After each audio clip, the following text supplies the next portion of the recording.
আমাদের শিশু বদমেজাজি হয় আমাদের কিছুমান ছয়টি কারণে। সেই কারণগুলো আজকে আমি আপনাদেরকে বলব। প্রথমটা কারণ হলো মেডিকেল রিলেটেড, সেটা হলো আয়রন ও ভিটামিন ডি অভাব ঘাটতি হলে শিশুটি খিটখিটে ও বদমেজাজি হতে পারে।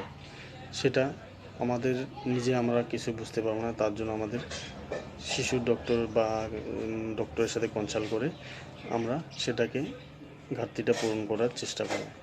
২ নম্বর, পরিমাণ মতো ঘুম না হলে শিশুটি ঘুমাচ্ছে কি না সেটা আমাদের নজর দিতে হবে।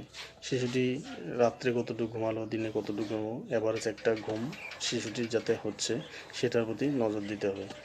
৮ থেকে ১০ ঘন্টা শিশু যদি ঘুমায় সেটা ভালো। ৩ নম্বর, অতিরিক্ত শাসন করলে আমরা কি করি, কোনো কোনো শিশুদেরকে বেশি মাত্রা শাসন করে ফেলি। তার এগেনস্টে শিশুকে কিছু করতে দিই না, যেন সে যেটা করতে চায় তাকে আমরা বাধা দিয়ে থাকি, এটা করিস না, সেটা করিস না। এটা আমাদের নিজের ভুলের জন্য শিশুটি খিটখিটে হতে পারে। ৪ নম্বর, দীর্ঘ সময় টিভি ও মোবাইল দিয়ে রাখা।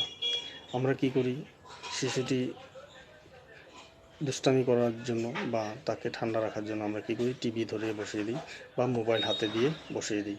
সেটা আমাদের সবথেকে বড় ভুল, কারণ শিশুটির ব্রেন বিকাশ হইতে শিশুকালেই হয়।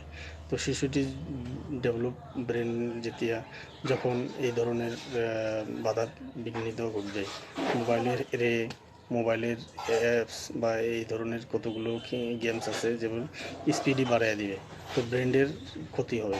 তো আমরা শিশুটিকে নিজের হাতে নিজে নষ্ট করছি, তো এটার প্রতি নজর দিতে হবে। তারপরের নাম্বারটা হলো শিশুটি ঠিকমতো খেলাধুলা করে কি না সেটা নজর দিতে হবে।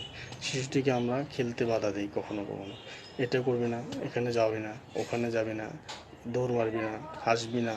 তো এটা আমরা নিজেরাই বলে থাকি। এই ধরনের যাতে আমরা না করি সেটার প্রতি নজর দিতে হবে। কারণ শিশুটি মুক্ত বিচরণ করতে লাগবে, মুক্ত আচরণ করতে লাগবে, মুক্তভাবে খেলতে পারে সেটার প্রতি নজর দিতে হবে। তাহলে শিশুটির মন ও বিকাশ ও ব্রেন ডেভেলপ হবে। তো বন্ধু সকল, ভিডিওটি যদি ভালো লাগে আপনারা আগে শেয়ার করবেন, লাইক একটা দিবেন, কমেন্ট একটা করবেন। আর যদি কোনো কিছু ভুল বলে থাকি সেটাও কমেন্টে বলবেন। ধন্যবাদ।